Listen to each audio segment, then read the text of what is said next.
Hola, buenos días. ¿Se escucha bien?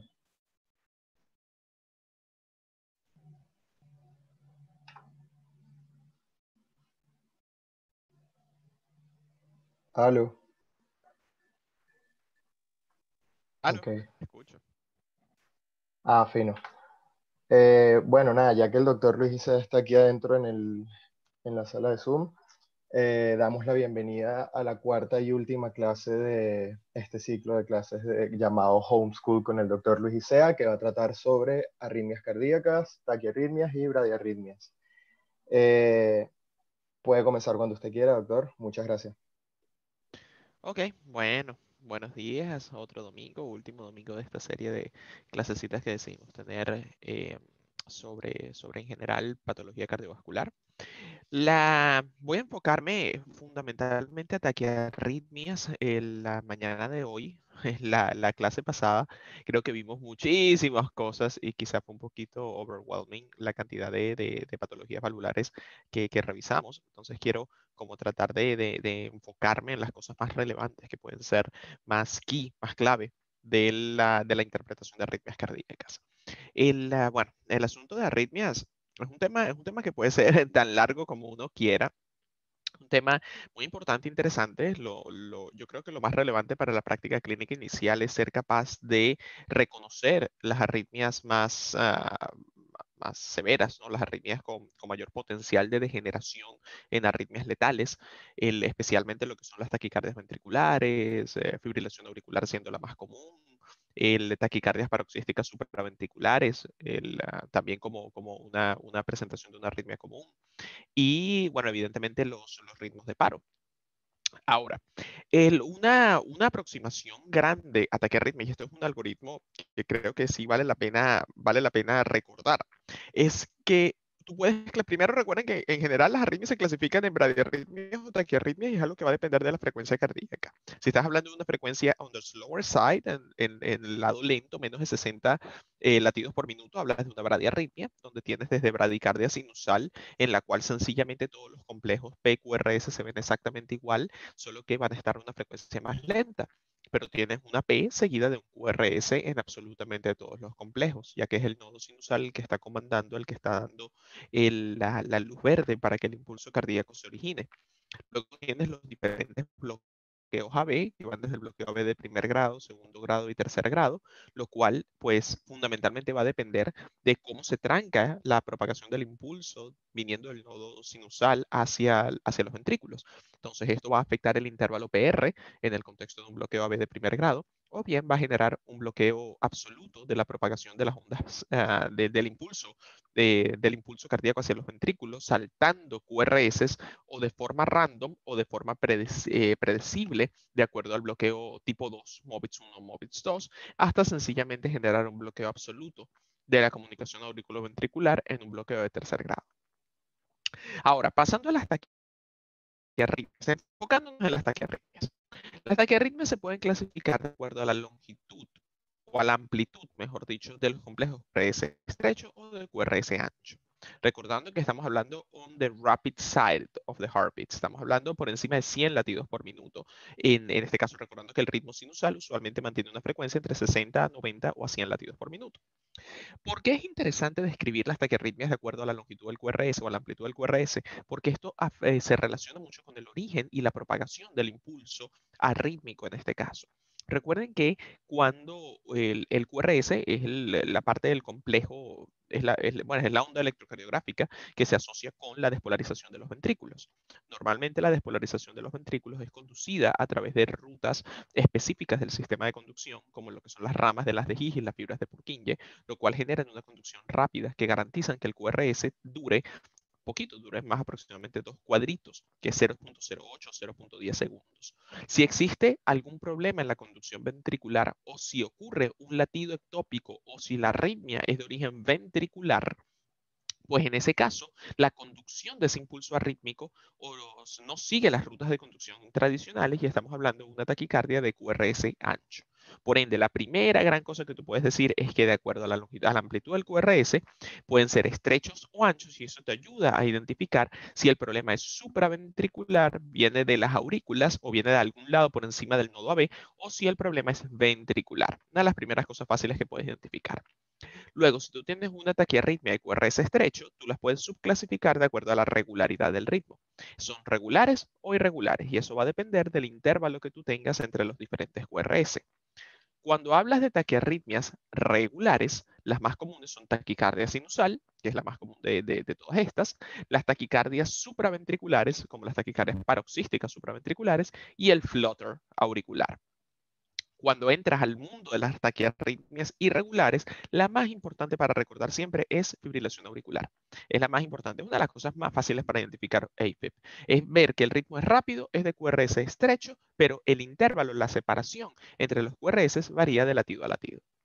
Que existen otras presentaciones, sí, existen las taquicardias auriculares multifocales, puede ser una taquicardia regular como un A-flutter, pero que la conducción a través del nodo AB sea variable, por ende unos impulsos pasan, otros impulsos no, y en ese caso se puede presentar también de forma irregular. Pero eso no es lo que quiero que nos enfoquemos. Creo lo importante es recordar que las taquiarritmias de QRS estrecho y regulares casi siempre son fibrilación auricular. Cuando hablamos de las taquicardias de QRS ancho, les mencioné lo más importante son las taquicardias de origen ventriculares. Ahora, también a veces son de origen supraventricular, pero que tienen problemas en la conducción de los ventrículos. Por ejemplo, si tú tienes una taquicardia supraventricular, pero hay un bloqueo de rama, eso también enlentece la conducción del impulso a través de los ventrículos y puede generar un QRS ancho. O puedes tener síndromes de preexcitación como Wall-Parkinson-White y demás, en los cuales las rutas de conducción también son anómalas. Lo más importante, sin embargo, recuerden, una taquicardia de QRS ancho es una taquicardia ventricular hasta descartar lo contrario. La taquicardia sinusal, que es la primera de ellas, muy fácil de identificar. Y es fácil de identificar porque se ve exactamente igual que un QRS normal, que un complejo normal, solamente que la frecuencia cardíaca es más acelerada. Usualmente no pasa de 140 a 150 latidos por minuto, suele ser ese el límite superior de una taquicardia sinusal.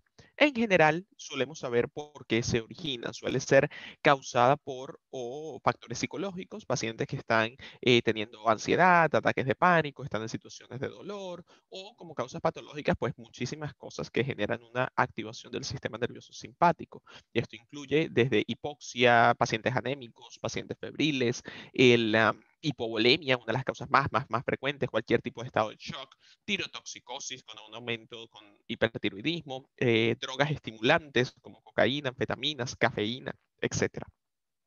En general, cualquier cosa que genere una estimulación simpática, pues acelera el nodo sinusal.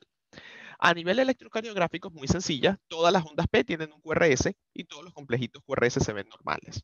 Entonces, si te fijas en estas strips que ves acá, tienes una onda P que sigue seguida de un QRS. El QRS es de tamaño normal y existe una regularidad en el ritmo que ves en el strip.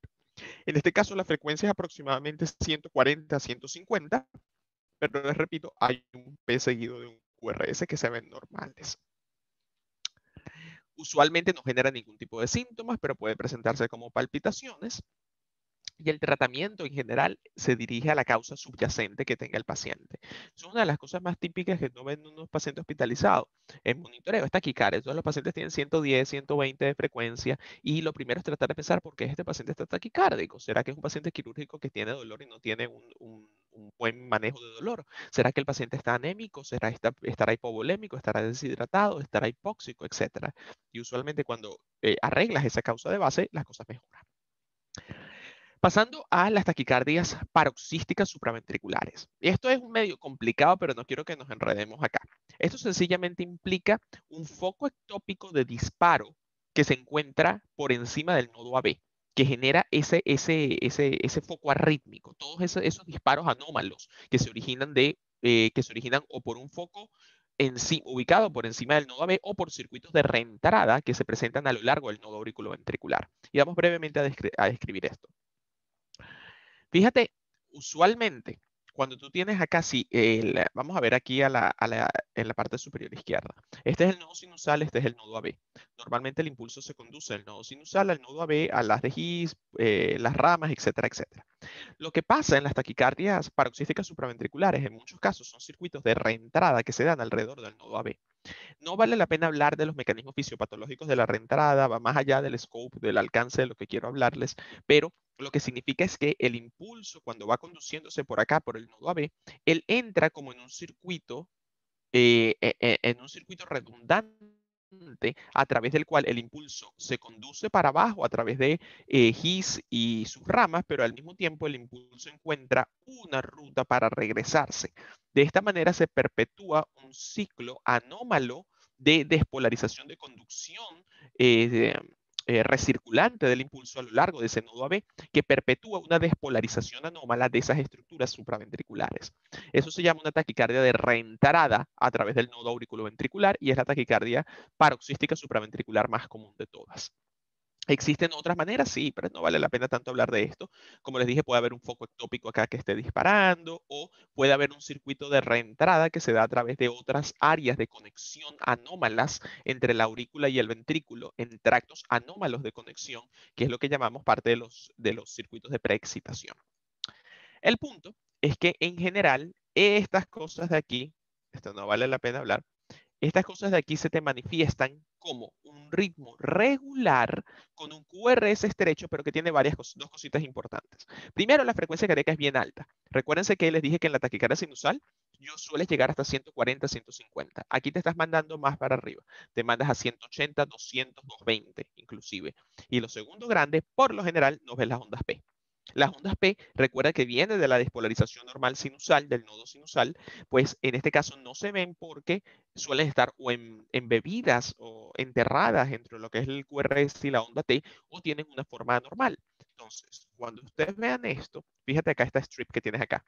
Tienes un ritmo acelerado, eso es lo primero, es una taquiarritmia, el QRS es estrecho, es regular, pero cuando te buscas las ondas P, no hay ondas P. Todas estas onditas que ven acá son ondas T, todas estas son de repolarización, pero no tienes la onda P característica entre la T y el QRS, te falta la ondita aquí. Igualito acá, todas estas son T, igualito acá. En este caso, de hecho, estas son P. La cosa esta ondita rara o esta deformación rara después del QRS, esa es técnicamente una P que está enterrada allí. Pero that doesn't matter. Lo importante es, si comparas esta strip, este ritmo con el ritmo anterior, les repito, es un ritmo regular, es un ritmo de QRS estrecho, pero no tiene ondas P evidentes. Entonces, eso es una taquicardia paroxística supraventricular. Ahora, cuando entramos al tratamiento específico de estas taquiarritmias, lo más grande para recordar es que todo el tratamiento es igual. Todas estas taquiarritmias, el tratamiento básico, grande, es muy parecido. Y el asunto radica, ¿está el paciente estable o está el paciente inestable? Cuando tú tienes una taquiarritmia con un paciente inestable, y hablábamos de inestabilidad en el contexto clásico de hipotensión arterial persistente, alteración del estado mental, dolor torácico, exacerbación de un problema isquémico o de una insuficiencia cardíaca, en esos casos, el tratamiento siempre va a ser una cardioversión sincronizada. Es decir, colocar unas pads al paciente, conectarlo a un carrito de paro, un desfibrilador, cambiar en el desfibrilador un botoncito que él dice que dice sync, que es sincronizar, y mandarle una corriente eléctrica para resetear el corazón, básicamente. Entonces, eso es lo que llamamos cardioversión.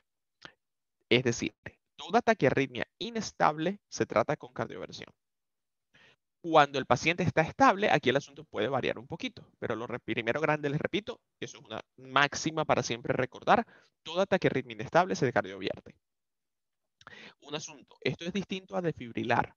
Defibrilar se hace en un paciente con fibrilación ventricular. La diferencia en la fibrilación ventricular es que no hay complejos de despolarización organizados en el ventrículo. No existe ningún tipo de actividad eléctrica organizada, todo el ventrículo está en caos y básicamente no hay manera de decir, oye, ¿qué está pasando en el corazón? Tú sencillamente le mandas el shock en cualquier momento para resetearlo. En el caso de la cardioversión sincronizada, el aparatico, el desfibrilador, capta todo lo que son los complejos QRS que el ventrículo está generando, a pesar que sean rápidos, y tú sincronizas la despolarización que le vas a dar al ventrículo con uno de esos QRS. ¿Okay? Y eso es bien importante.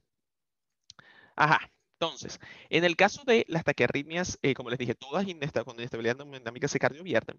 Si el paciente está hemodinámicamente estable, la primera línea de tratamiento, y todo esto sigue, por cierto, los algoritmos del ACLS, la primera línea de tratamiento es maniobras vagales. Esto le dices al paciente, mira, él trata de pujar, como en una maniobra de Valsalva, puedes hacer presión del seno carotidio, un masaje carotidio, puedes hacer presión retroocular para tratar de aumentar esos impulsos vagales al corazón y romper la arritmia. Si esto no sirve, la siguiente línea es adenosina. Adenosina es un bloqueante transitorio del nodo AB, actúa sumamente rápido, se da a través de un push endovenoso de 6 miligramos. Si no sirve, se lleva a 12 miligramos. Entonces, y estas arritmias son bien frecuentes, by the way. Entonces, primera línea, maniobras vagales. Segundo, si no sirve, das adenosina. La adenosina va a bloquear transitoriamente el nodo AB y si en algún momento tienes la oportunidad de hacer un push de esto, es impresionante lo que pasa cuando tienes al paciente en un monitor. Literalmente el corazón entra en un flat line ahí mismo que dura 2, 3, 4, 5 segundos y es bastante scary, ¿no? Bastante impresionante como el corazón literalmente se bloquea y luego solito esperas de que él retome normalmente. Si aún así esto persiste, pues puedes utilizar otros bloqueantes AB como beta bloqueantes o bloqueantes de canales de calcio endovenosos en un push. Podrías utilizar pues la betalol o metoprolol o verapamil o diltiazem, cualquiera de estos. This doesn't matter. Ahora, otra taquiarritmia que vale la pena mencionar y aquí nos estamos moviendo un poquito. Bueno, antes de esta quiero de hecho mencionar el atrial flutter. ¿Se acuerdan que mencionamos que habían 3 taquiarritmias regulares? Estaba taquicardia sinusal, la taquicardia paroxística supraventricular y la tercera era el flutter auricular. El flutter auricular ocurre porque hay un foco anómalo en la aurícula que empieza a volverse loco, básicamente empieza a disparar en un circuito también de reentrada alrededor de una zona específica de la aurícula que se llama el istmo cavo-tricuspidio. Es básicamente un área de conexión entre la vena cava inferior y la válvula tricúspide en esa área y comienza, como repito, nuevamente a disparar como loco en un circuito de reentrada. Es el disparo que ocurre de forma ectópica es tan acelerado que genera ese fluttery pattern en las ondas electrocardiográficas, esas ondulaciones en el baseline electrocardiográfico. Lo importante de este ritmo, o la manera más bonita de identificarlo, es ver que es un ritmo regular, sumamente rápido, pero que tiene esas ondas, esa ondulación a través del baseline, como si fueran sawtooth shape, como si fueran dienticos de sierra. Y esta es básicamente la descripción. Fíjate acá. Fíjense acá, fíjense cómo todos estos, entre cada uno de los QRS, son unos dienticos, son como unos dienticos, como si fuera una sierra, unos dienticos de un dinosaurio que estuviera mordiendo. ¿Okay? Esa es la característica típica. Aquí también la ves, solamente que esto es más rápido, pero estos son los dientecitos que tienes acá, igualito los ves aquí. Este es un air flutter que está más lento y por lo tanto se ve más, pues se ve más la característica, pero tienes todos esos dientecitos acá. ¿Okay? A flutter, por lo general, es un ritmo también que es un ritmo que puede degenerarse, puede convertirse en fibrilación auricular y demás. El tratamiento es la misma cosa. Si el paciente está inestable, cardioversión. Si el paciente está estable, ahora, y eso lo vamos a ver ahorita en fibrilación auricular, el tratamiento suele ser controlar la frecuencia cardíaca. Aquí no se usa tanto adenosina, son otros bloqueantes AB. Se usa pues o de forma aguda igualito beta bloqueantes o bloqueantes de canales de calcio para tratar de forma aguda, repito, enlentecer la conducción auriculoventricular. That's about it. Ahora, en las taquiarritmias irregulares. Entonces, ya estamos pasando a las irregulares. Describimos la taquicardia sinusal, supraventricular, flutter auricular. Cada una de ellas tiene ciertas diferencias en las características electrocardiográficas, como mencionamos. De las irregulares, sin lugar a duda, la más relevante es fibrilación auricular. Es la arritmia más común de todas, la arritmia sostenida más común de todas. Tiene una etiología sumamente amplia. En general, cualquier condición o patología cardíaca puede llevar a ella. Y aquí estamos hablando dentro de las más comunes, enfermedad hipertensiva o insuficiencia cardíaca de cualquier causa, pacientes con enfermedad arterial coronaria, pacientes con enfermedad valvular reumática como estenosis mitral, pacientes con COPD, con apnea obstructiva del sueño, hipertiroidismo es una de las causas más frecuentes. El Holiday Heart Syndrome, que significa pacientes que tienen un abuso de alcohol, pacientes que son regular drinkers y de repente tanto alcohol genera una estimulación significativa cardíaca y te llegan a la emergencia con fibrilación auricular, o el uso de drogas estimulantes, como mencionamos anteriormente. Ahora, la fibrilación auricular es una taquicardia supraventricular. ¿Cuál es el asunto detrás de ella? Como su homólogo en el ventrículo, la fibrilación ventricular, la fibrilación auricular es una activación descoordinada, loca del miocardio auricular. De tal manera que hay múltiples impulsos que generan la despolarización de ese miocardio que impiden que haya una contracción coordinada, organizada de las aurículas. Eso causa que la persona pierda la patada auricular, pierda esa parte del llenado auricular activo. Eso puede causar una caída transitoria del gasto cardíaco, puede causar éstasis de sangre en la aurícula y puede causar pues síntomas inclusive de insuficiencia cardíaca aguda en algunos pacientes. Los focos ectópicos se originan alrededor de las venas pulmonares, en la caída de las venas pulmonares o en la entrada de las venas pulmonares a la aurícula. Ese es el sitio de disparo característico de fibrilación.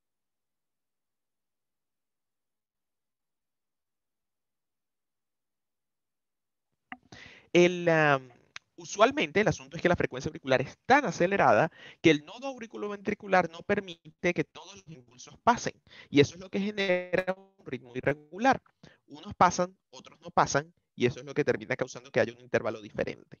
Repito, fíjate que acá en el flutter, fíjate cómo tienes un circuito regular de reentrada que se da en ese istmo cabo-tricuspidio, mientras que en la fibrilación auricular tienes un caos de impulsos que están en todas las aurículas y unos de ellos pasan y otros no.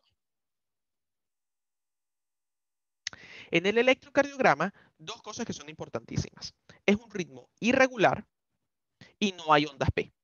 Ya, eso es lo más bonito, lo más fácil de identificar AFib. Es quizás una de las arritmias más fáciles de identificar. Fíjate acá, tienes un ritmo, es una taquiarritmia, el QRS es estrecho, fíjate que es irregular los intervalos, tienes unos que están pegaditos, otros que están más separados, y cuando te buscas las ondas P, no hay ondas P. Compara esto con la taquicardia supraventricular que mencionamos que tampoco tenía ondas P, ¿verdad? Pero esa era regular. Esta es completamente irregular. Y en algunos casos puedes ver inclusive las ondas F, que es sencillamente una fibrilación, una ondulación de base que tienes en ese intervalo entre los QRS, que depende de esa despolarización, de todos esos impulsos eléctricos anormales que tienes a lo largo de las aurículas. De acuerdo a la frecuencia ventricular, ellas se subclasifican en fibrilación auricular con respuesta ventricular acelerada, que son las que tienen más de 100 latidos por minuto y por lo general son más delicadas porque pueden comprometer el gasto cardíaco, o fibrilaciones auriculares con frecuencia ventricular conservada si son menos de 100. Eso es más. Ahora, esto tampoco importa. Clínicamente, estos pacientes, te repito, se te pueden presentar como una insuficiencia cardíaca aguda, de un paciente descompensado, con palpitaciones, con dolor torácico, debilidad. Los pacientes pueden estar asintomáticos y sencillamente le estás tocando el pulso y te das cuenta que el pulso es irregular. Es otra de las cosas también más bonitas para identificar en un examen físico si un paciente tiene AFib o no. El workup de rutina de estos pacientes es más o menos lo mismo de insuficiencia cardíaca, hacerle su electrocardiograma, hacer un eco para ver si hay algún tipo de anormalidad estructural que puede estar causando esto, pruebas de función tiroidea muy importantes porque hipertiroidismo es una causa que exacerba estas arritmias y bueno, alteraciones electrolíticas porque todas las alteraciones de potasio y de magnesio pueden precipitar arritmias o ver si el paciente está anémico, por ejemplo. El manejo. El manejo, más que lo que quiero que esté aquí en la lámina, prefiero describirlo en pocas palabras. El manejo de insufibrilación auricular depende de dos cosas. Controlar la frecuencia cardíaca o controlar la arritmia y prevenir que el paciente desarrolle coágulos y desarrolle complicaciones embólicas asociadas con la arritmia. En un lado, tú tienes que yo necesito, pues repito, controlar la arritmia y eso yo lo puedo hacer de dos maneras. O controlo la frecuencia cardíaca, es decir, el paciente puede seguir en fibrilación auricular, pero yo quiero que no esté el corazón latiendo tan rápido, quiero bajar la frecuencia de la arritmia para que el paciente no esté sintomático. O puedo tratar de revertir la arritmia y llevar al paciente de fibrilación auricular a ritmo sinusal. A su vez, esto va a depender si el paciente se te presenta de forma aguda o estás haciendo un manejo crónico. Es decir, si el paciente se te presenta al hospital con síntomas, con una fibrilación auricular rápida, el paciente está un poco disneico, con un poquito de palpitaciones y demás, tú quieres controlar de forma aguda esa arritmia. En ese caso, por lo general, se utilizan cosas que controlen la frecuencia. Tú bajas la frecuencia y se usa lo mismo que mencionamos anteriormente en las otras arritmias. Tú puedes utilizar beta bloqueantes endovenosos, puedes utilizar calcium channel blockers endovenosos para tratar de bajar esa frecuencia. Ahora, de forma crónica, necesitas ver qué vas a hacer también con la arritmia. Y eso significa, o dejo al paciente que esté con la arritmia y controlo la frecuencia, y eso quiere decir, lo pones, no serán cosas endovenosas, pero lo pones en tratamiento oral, ¿verdad? Mandas al paciente con beta bloqueantes orales o bloqueantes de canales de calcio orales. O dices, oye, no, yo voy a tratar de revertir la arritmia para que el paciente vuelva a ritmo sinusal. Y esas son las estrategias que se conocen como estrategias de control de ritmo o frecuencia, rhythm control o rate control. No se ha determinado una diferencia significativa en outcomes entre hacer una estrategia de control de frecuencia o de control de ritmo. Cuando usamos control de frecuencia, pues repito, dejas al paciente en fibrilación, pero bajas la frecuencia. Si vas a hacer estrategias de control de ritmo, ahí caes en el grueso de los antiarrítmicos. Y es aquí donde usas, por ejemplo, amiodarona de forma oral para tratar de controlar esa arritmia, de revertir al paciente a ritmo sinusal y dejarlo en ritmo sinusal, o otros tipos de antiarrítmicos más nuevos, como ibotilide, dofetilide, droneradona, etcétera. Otro grupo de fármacos más nuevos para controlar esa fibrilación. Inclusive, tú también podrías, si tienes un paciente con fibrilación auricular nueva, primera vez, y el paciente no se está revirtiendo a ritmo sinusal, aunque la frecuencia esté controlada, podrías hacer una cardioversión electiva, que significa en vez de una vaina de emergencia con el carrito de paro y toda la cosa, sencillamente de forma controlada y demás, se hace un eco transesofágico y se hace una cardioversión controlada para llevar al paciente a ritmo sinusal y luego mantenerlo en drogas que le mantengan ese ritmo sinusal o que le controlen la frecuencia cardíaca. Eso por un lado. El otro lado del manejo de fibrilación auricular es prevenir las complicaciones tromboembólicas que surgen producto de esta arritmia, que es lo que en general mata producto de AFib. Como dijimos, a la aurícula estar tan acelerada, la sangre tiende a estancarse en la aurícula y aumenta el tiempo en el cual ese éxtasis de sangre puede predisponer, puede quedarse allí y aumenta la formación de coágulos dentro de la aurícula izquierda que pueden embolizar de forma sistémica y causar característicamente strokes, ACVs de origen embólico. Para prevenir esto, pues el siguiente asunto es ver qué tipo de terapia antitrombótica o anticoagulante se tiene que dar al paciente para que esto no ocurra. Para determinar si un paciente es candidato o no a estar sometido a terapia tromboembólica, a terapia antiembólica, perdón, se utiliza una escala que se conoce como SHAD-BASC. El score SHAD-BASC básicamente considera, y esto ya lo vamos a poner aquí.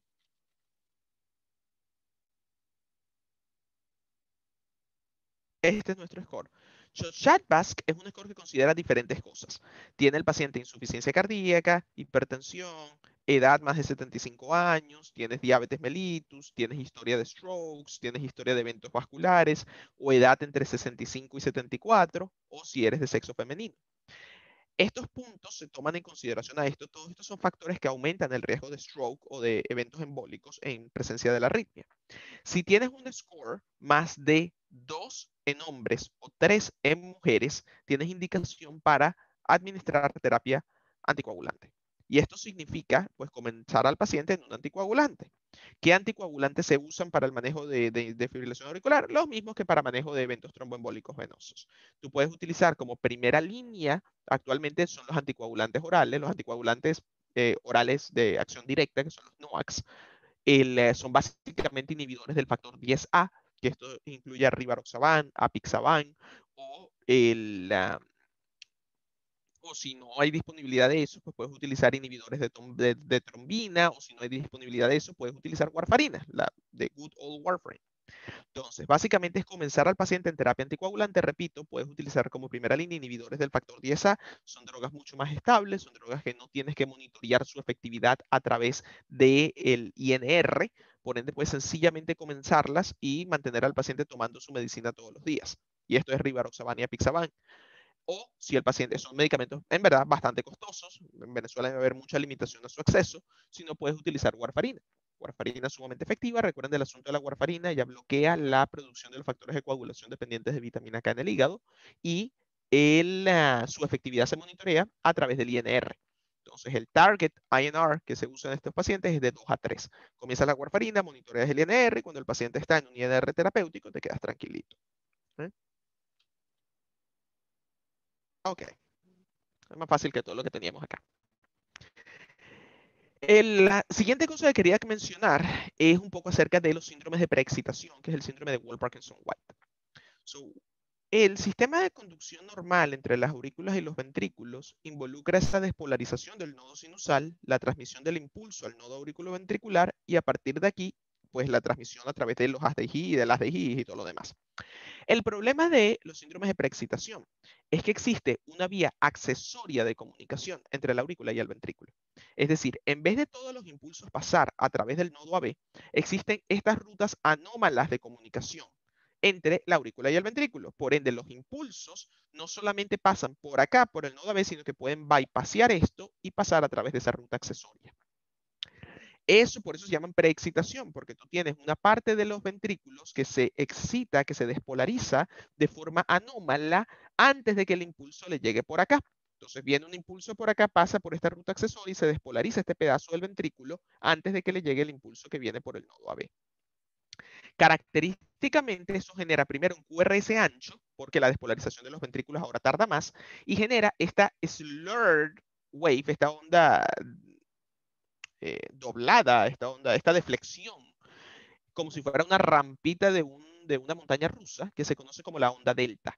Entonces, fíjate la comparación entre un QRS normal, un QRS ancho, con este levante de la onda delta que ocurre por esa área de preexcitación, esta área de despolarización prematura de los ventrículos cuando ellos reciben el impulso a través de su ruta accesoria. This doesn't matter. Entonces lo tenemos acá. Fíjate, tienes un QRS ancho, tienes esta onda delta que les menciono, y el intervalo PR por lo general es muy cortico. Y es muy cortico porque ese intervalo PR, recuérdense que es el tiempo que pasa entre la despolarización de la aurícula y la despolarización del ventrículo. Entonces, como esto se encuentra, ahora hay una ruta accesoria de comunicación, ese intervalo que queda es muy chiquitico.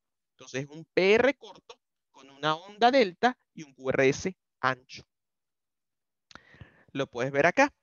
Fíjate, tienes acá, todos los QRS están anchos, como se pueden dar cuenta, tienes esta deflexión rara aquí. Lo ves acá también, esta deflexión acá que es la onda delta y esa onda P está encima del QRS. Entonces, para pensarlo, ves los QRS, el QRS está ancho, está un poquito, tiene esa ondita rara al principio y cuando buscas la onda P está casi montada sobre el QRS. Por ende, el intervalo PR es muy cortito. El problema de Wolff-Parkinson-White es que, bueno, los pacientes pueden no tener síntomas, pueden estar tranquilitos así, sencillamente no pueden tener palpitaciones de vez en cuando y ya, pero esa ruta de comunicación anómala puede predisponer al desarrollo de arritmias mucho más severas, como fibrilación auricular, como taquicardias supraventriculares, que pueden llegar a tener ritmos sumamente acelerados, en vista de que ahora no tienes el nodo AB tratando de enlentecer la conducción de los estímulos, sino que ahora tienes esa autopista anómala de comunicación y todos los impulsos auriculares anómalos rápidos pueden bypassear ese nodo AB y generar una despolarización ventricular mucho más acelerada. Una única cosa para recordar acá. Cuando tienes un paciente con Wolff-Parkinson-White, o mejor dicho, no sabes si tiene Wolff-Parkinson-White, vamos a ponerlo así. Tú tienes un paciente que tiene una taquicardia con un QRS ancho y es irregular. En ese caso, tú tienes esto, oye, ¿qué puede ser esto? Si yo tengo un QRS ancho, eso quiere decir que hay una cosa del ventrículo, ¿no? Y oye, podría ser una taquicardia ventricular, pero las taquicardias ventriculares son regulares. Si tú tienes una taquicardia ventricular irregular, perdón, si tú tienes una taquicardia de QRS ancho irregular, puedes sospechar que el paciente tenga una fibrilación auricular, que son los ritmos irregulares, y que tenga un problema en la conducción hacia los ventrículos, que eso puede ser un bloqueo de rama, pero puede ser Wolff-Parkinson-White. Si se sospecha que un paciente tiene fibrilación auricular con Wolff-Parkinson-White de base, no puedes utilizar las drogas clásicas de control de fibrilación auricular. No puedes utilizar bloqueantes del nodo AB. No puedes utilizar bloqueantes de canales de calcio, amiodarona ni nada de eso. La razón es, si yo bloqueo el nodo AB, todos los impulsos se van a ir por la ruta accesoria y sencillamente voy a acelerar mucho más los ventrículos y el paciente va a caer en paro. Las drogas de elección para esto son drogas que enlentecen la despolarización como procainamida, que es un antiarrítmico, o ibutilide. Entonces, procainamida es droga de elección para tratamiento de un paciente que sospechas que tiene fibrilación auricular, que puede tener un Wolff-Parkinson-White de base. El tratamiento definitivo de este síndrome es ablación, es hacer un estudio electrofisiológico, encontrar dónde se encuentra la ruta accesoria, la ruta anómala accesoria, y hacer una ablación con o calor o radiofrecuencia para cortar ese tracto anómalo. Básicamente esto que ven acá. Muy bien. It doesn't matter. Ok. Taquicardia ventricular. Taquicardia ventricular, muy importante identificarla, es un ritmo es un ritmo potencialmente maligno. Se caracteriza porque son latidos de origen ventricular. Y como dijimos, los latidos de origen ventricular son latidos de QRS ancho. Las taquicardias ventriculares, por lo general, son regulares. Se clasifican de acuerdo a su duración como no sostenidas o sostenidas. Sostenidas si duran más de 30 segundos, no sostenidas, que son las más frecuentes, menos de 30 segundos. Y de acuerdo a cómo se ven los QRS, se clasifican en monomórficas o polimórficas. Estos, si ustedes ven acá, estos son latidos ventriculares. Fíjate acá, tú tienes QRS normales y de repente tienes un burst, un estallido de QRS anchos regulares. Estos son latidos de origen ventricular. Entonces, esto es una taquicardia ventricular no sostenida. Igualito acá, tienes QRS normales y de repente fíjate cómo cambia la morfología y todos se ven como montañitas una al lado de la otra. Característicamente, todos esos latidos son ventriculares. Arriba puedes ver una taquicardia ventricular sostenida. Si te das cuenta, te repito, múltiples montañitas una al lado de la otra. Recuerden este ritmo. La taquicardia ventricular puede ser un ritmo de paro. Si tú tienes una taquicardia ventricular sin pulso, es un ritmo de paro, es cardiac arrest, y necesitas defibrilación para su manejo. O tú puedes tener, evidentemente, taquicardia ventricular con pulso, que igualito es un ritmo severo, es un ritmo que potencialmente puede generar en un paro pronto. Y el tratamiento sería cardioversión inmediata, en ese caso, si el paciente está inestable. Bueno, las las taquicardias ventriculares por lo general se ven en pacientes que tienen problemas cardíacos de base, especialmente enfermedad isquémica, una de las causas más comunes, o el paciente está sufriendo un infarto en este momento. Como dijimos en el electrocardiograma, fíjate, esto es muy característico, ¿no? Todas las montañitas una al lado de la otra, todas con QRS ancho, y es un ritmo regular de esa semana. En general, esto tampoco es tan relevante. Lo más importante aquí es cómo lo trato. Y como les dije, lo primero es determinar si el paciente está estable o inestable. Si el paciente está inestable, o mejor dicho, si el paciente está pulseless, no tiene pulso, pues es un ritmo de paro y hay que resucitar al paciente. Si el paciente está inestable, pero aún tiene pulso, pues entonces se cardiovierte. Si el paciente está hemodinámicamente estable, pues se pueden utilizar drogas para cortar la taquicardia ventricular como amiodarona. Amiodarona es quizás la droga de elección en ese caso. Se usa una infusión de amiodarona endovenosa para tratar de cortar la taquicardia ventricular. Ok. La otra arritmia ventricular que tenemos es torsades. La torsade points es otra taquicardia ventricular muy clásica. Es una taquicardia ventricular polimórfica. Eso quiere decir que los complejos QRS varían uno a otro. Y que ocurre que se gatilla en el contexto de base de una prolongación del intervalo QT. Eso es lo más importante de torsades. Entonces, el intervalo QT pasa entre el QRS y la onda T, ¿cierto? Cuando hay una alteración de la longitud de SQT, que puede ocurrir por un problema congénito o puede ocurrir de forma adquirida, usualmente en el contexto del uso de medicamentos que prolongan el QT, y hay una lista larga de medicamentos, o alteraciones electrolíticas que también pueden empeorar esto, el paciente puede tener un latido ectópico en SQT que termina causando esta arritmia. Lo más importante de recordar de Torsades es esta alteración, este patrón característico de complejos grandes, chiquitos, grandes, chiquitos. Fíjate, todos los QRS son anchos, todos son picudos como latidos ventriculares, pero fíjate que están grandes, pequeños, altos, chiquitos, altos, chiquitos. Fíjate que hay como una ondulación, un twisting de la amplitud de los complejos QRS, que es característico de Torsades. ¿Y por qué es tan importante encontrar Torsades? Porque el tratamiento es muy diferente al resto de arritmias. El tratamiento de Torsades, si el paciente está estable, es magnesio endovenoso, es sulfato de magnesio endovenoso. Es la única arritmia cuyo tratamiento es este. Entonces, esto la hace muy distinta del resto de arritmias. A menos que el paciente esté inestable, como ya hablamos, que el tratamiento de base original es cardioversión. Como les mencioné, hay muchas drogas que pueden causar esto. En general, drogas desde ondansetron, muy utilizado para náuseas, antipsicóticos típicos y atípicos, eh, inhibidores de la recaptura de serotonina, antibióticos, quinolonas, macrólidos, en general. It doesn't matter. Para terminar, entrando en los ritmos de paro son 4 grandes ritmos.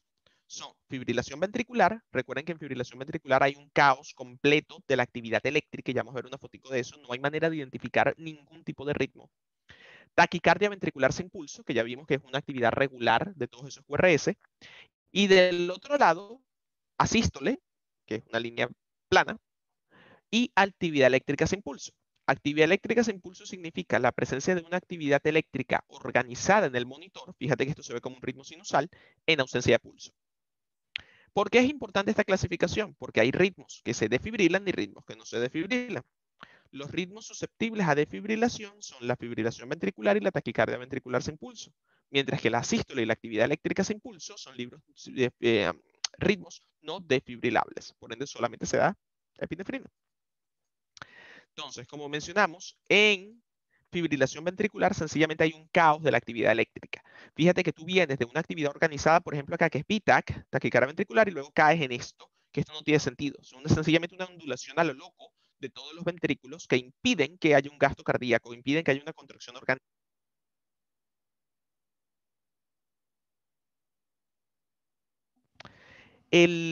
Como ven acá, pues entonces la actividad eléctrica es completamente caótica. Esto lo ves acá arriba. Repito, todo un caos de la actividad eléctrica característico de fibrilación ventricular, mientras que acá abajo lo puedes comparar con esta actividad regular de una taquicardia ventricular. Fíjate que aquí es como unas montañitas, montañitas, montañitas. Entonces esto es taquicardia ventricular y lo comparas aquí arribita con el caos, repito, de la fibrilación ventricular. Bueno, esto es más o menos un review rápido de las taquirritmias que quería dar. Lo más importante es destacar las cositas más grandes de una. El algoritmo del principio es importante.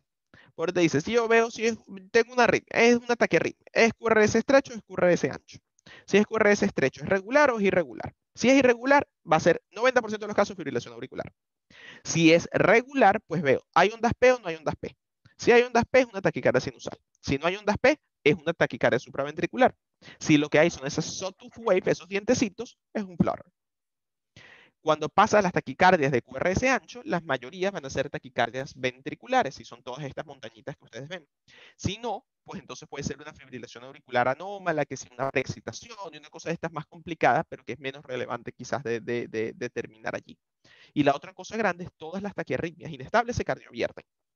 Si no, pues entonces ahí entras en el manejo de, bueno, quizás se puede usar adenosina si es una taquicardia supraventricular, o si es una fibrilación auricular, un beta bloqueante, un bloqueante de canales de calcio de forma aguda.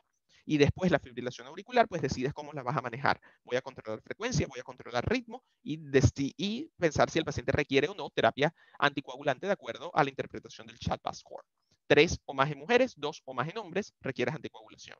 O con rivaroxabana, pixaban o con warfarina. Bueno, ¿preguntas?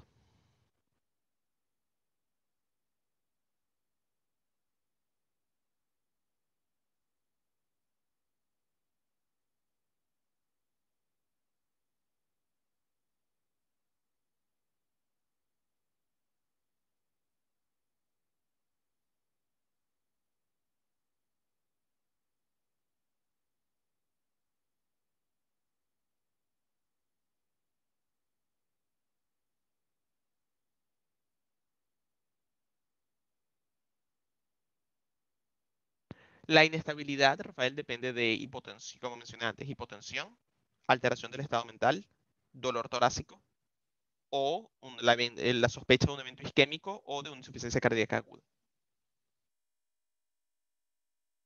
El bloqueo AB es una buena pregunta. Todas las bradiarritmias, ahí las pones todas juntas igualmente. Así como dijimos, todas las taquiarritmias se tratan inestables, se tratan con cardioversión. Todas las bradiarritmias inestables se tratan primero con atropina y si no, con pacing. Necesitas buscar un marcapaso. Y si es el contexto de un momento agudo de un paciente en emergencia, necesitas comenzar con un marcapaso transcutáneo. Entonces, el mismo desfibrilador, las mismas pads del desfibrilador, así como pueden hacer cardioversión sincronizada o desfibrilación, puede hacer un marcapaso externo. Entonces, él sensa los latidos y él mismo comienza un latido a través de una estimulación eléctrica transcutánea.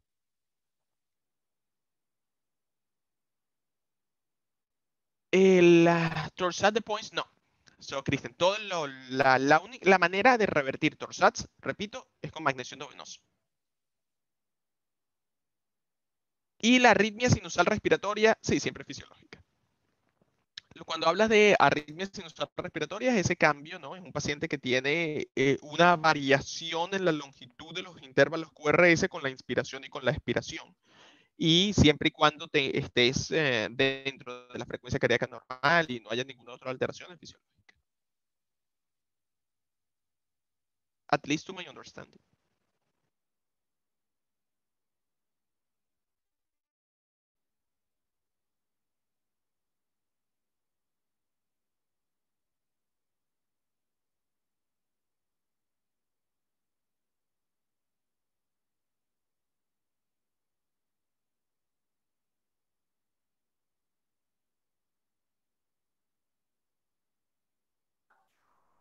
Bueno, nada, doctor, ¿se escucha bien? Sí, te escucho. Bueno, antes de culminar con esta clase, obviamente queríamos darle nuestros agradecimientos a usted por todo el apoyo que nos prestó para llevar a cabo esta actividad. Y bueno, nada, por poner su granito de arena para ayudarnos a seguir creciendo como futuros médicos a pesar de toda esta situación que estamos viviendo. Y esperar que en un futuro no muy lejano, si todo esto se arregle, pueda ser profesor en la central. Amén. Gracias a ti, gracias a ustedes por la oportunidad, espero que hayan sido útiles. Sé que el temario es un poco grueso, un poco rápido y en general es algo que es válido para todo estudiante de medicina del contexto de medicina interna. Como les había dicho al principio, es algo que es válido desde tercer año hasta sexto año, con diferente contexto a medida bueno, que vas pasando por las materias y demás. Pero bueno, me alegra mucho que haya sido útil y de verdad les deseo a todos lo mejor. Sé que lo que está pasando en Venezuela es muy, muy duro, especialmente ahorita con la pandemia y cómo la educación ha estado pues paralizada por los últimos meses. Espero que poco a poco se consiga una solución a eso, que las cátedras puedan empezar poquito a poco con estrategias de educación, mucho ahínco, mucho estímulo, mucha fuerza. Lo más importante es las ganas de seguir adelante, las ganas de estudiar, las ganas de avanzar. Y para eso hay muchos recursos, igualitos que existen por internet. Les invitaría a no dejar el estudio atrás. Todos los días un poquitico, algo que puedan leer, bien sea les repito, de videos, de recursos por internet o de algún libro que tengan de diferentes materias clínicas, es lo más importante. ¿Ok? Y bueno, les deseo lo mejor. Cualquier cosita estamos a la orden a ver qué Muchísimas más se gracias, puede hacer doctor. después. Vale, bendiciones, cuídense. Bye bye.